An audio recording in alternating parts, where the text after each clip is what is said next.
Ayyeme harka fuune obboleeyyan ilmaan Oromoodha. Akkam nagaa fayyaa keessanii isin jaa.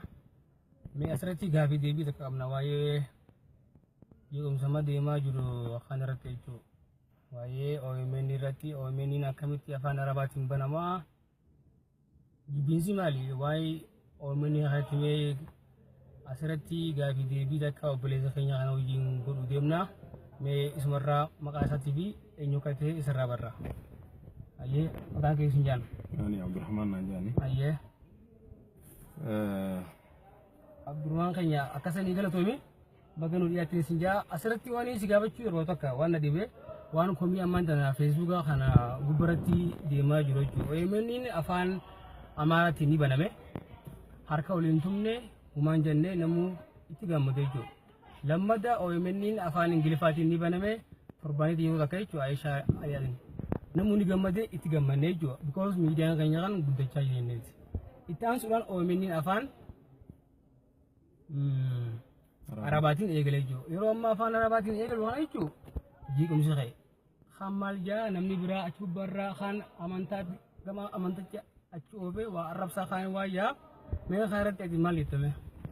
Kuni OMN afaan Arabaatiin eegaluun kana gara kiyyaan rakkoon qabuun jaa. Afaan naannoo baha Afrikaa kanatti illee Arabni hedduu walii dhiyeenya qaba afaan Itoophiyaa wajjin jechuun lafa Oromiyaatii wajjin.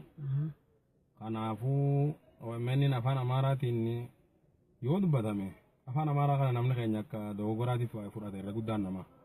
Akka afaan beekumsaa akka afaan magaalaa akka afaan guddaa tokko ilaalan. Sila afaan nuti nu miidhaa meeqa nurraan geessee dhiibbaa nurraan geesse afaan aadaa teenya balleesse afaan sabaa fi sablammii xixiqqaa biyya keessa jiru hundaa wajjin diina nu godhe afaan kana ture garuu afaan guddaa miti afaan yoo keenyaa achi seente namni karaa keenyaa kana deemee jiru mooyyalee keenyaan afaan Amaaraa kun hin jiru dhaabbataa jechuudha afaan Arabaa kana yoo laalte garuu afaan Afrikaa keessattuu National Stadium gaafa Afrikaa kibbaa qopheessite. Afrikaa kibbaa stadium asa yoo dheeyite karaa moggaa kana hundarra marhaban barruu jira. Welcome jechuudha. Afaan biyyoota Afrikaa kana keessaa biyya hedduu dubbata. Akkasii kuni afaan guddaadha. Afaan kana godhuun ammas afaan muslimummaa islaamummaa babal'isuu miti. Afaan Arabaa jechuun afaan muslimaa jechuu miti. Arabni kiristaana qaba baay'ee qaban Lubnaan keessa jiranii Ijipti jiranii Masrii keessa jechuudha biyyoota hedduu keessa jiran hatta Iraaq keessa illee ni jiran kiristaanni Arabaa jechuudha Amrii Musaa durataa liigii Arabaa muslimaa miti kiristaana ture akkuma Oromoon kiristaana qabdutti Arabni illee kiristaana qaba afaan Arabaa jechuun afaan muslimaa jechuu miti kana bakka kana dogoggoratti namni fudhatina fakkaata kana ammaan tana nuti warri muslimaatis Arabni nuti muslima ta'uudhaan waan nu kabajata kan qabu.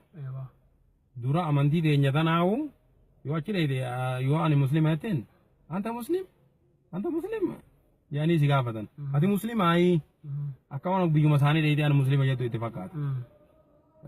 Kiristaanummaadhaanis Oromoo kiristaanaa namni kabaje hin jiru. Beekumsa guddaa ka qabu ka beekumsa guddaa gahaa qabu. Namoonni adda addaa jechuudha. Fakkeenyaaf yooni mana masaraa mootummaa galma mootummaa ka Itoophiyaa waan magaalaa Direedhaa ka jiru sanbira cherichi guddaa tokko jira bayita kiristaanaa jechuudha. Fuudhanii nama Oromoodhaa beekumsa gahaa ka qabu cherichi saniif kaayan.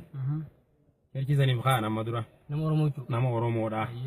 Zaaree bilaachuu Abdallaan as qammataachuu hin deejaanii waan Oromoo ta'eef bakka kana hoogganuu qabu. Diipilii waan kana akkam beeyne fedhan.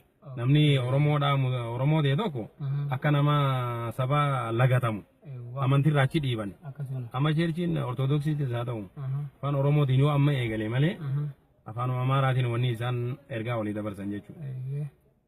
Nama musliim kiristaana ta'es Amaarri waan fi qabeen qabu akkuma keenya jibban nutis Arabni muslima jee waan nu jaalate hin qabu maaliif amantii dhugumaa muslimaa hin jaan kanaaf asa Oromoo tanaaf waan naangaliin tokko jira.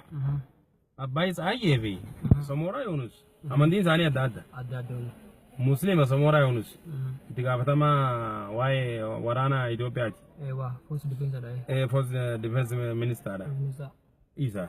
Abbaa isaa Ayyeenis kiristaana. Samora Yunus Muslima. Garuu Oromoo gabroonfachuu irratti isaan tokko. Oromoo tana wannummaan fi takka jennaan amantiitti isaan horisiisu. Yoo Muslima ta'anii kiristaana ta'anii waliin biyya addunyaa guutuun Muslimaaf kiristaana waliin jiraachaa jiraame. Yoo waliin jiraatan maal qaba? Ammas Oromoon amma mootummaa Itoophiyaa yoo fudhate biyyi inni dhiibbaa Oromoorraan itti gahaa jiru. Saudi Arabiyaa bakka OMN fi uummanni Oromoo illee gargaarsa irraa argatu.